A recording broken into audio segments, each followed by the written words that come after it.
సమాజంలో వెనుకబడిన వర్గాల్లో అట్టడుగునుండే కొన్ని వర్గాలున్నాయి. అందులో మత్స్యకారులు ఒకటి.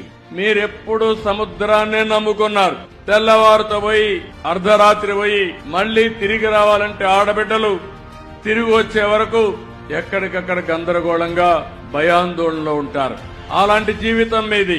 అలాంటప్పుడు మీ ఆదాయం కూడా అక్కడికక్కడే వచ్చే పరిస్థితి వచ్చింది. అదే సమయంలో ఈ రోజు మీరు చూస్తే వేట విరామం 2 నెలలు 61 రోజులు మనం ఇస్తాం. దానికి కారణం సముద్రంలో చేపల అభివృద్ధి కావాలి. పిల్లలేసే సమయం అది. ఆ సమయంలో డిస్టర్బ్ అయితే చేపే ఉండదు. కాబట్టి విరామం ఇవ్వాలనే ఉద్దేశంతో విరామాన్ని ఇచ్చే పరిస్థితికి వచ్చాం. అదే సమయంలో ఒకప్పుడు మీరు విరామం ఇస్తే, ఎందుకంటే మీరందరూ కూడా ఇప్పుడు కూడా సముద్రానికి పోతేనే మీ కడుపు నిండుతుంది. ఒక రోజు పోకపోతే ఆ రోజు పస్తే. అందుకే నేను ఆలోచించిన తర్వాత 14వ సంవత్సరం 15వ సంవత్సరంలోనే వేట విరామం సమయంలో ఆర్థిక సహాయం ఇవ్వాలని నిర్ణయించిన పార్టీ తెలుగుదేశం పార్టీ అని చెప్పి నేను మీకు తెలియజేస్తున్నా.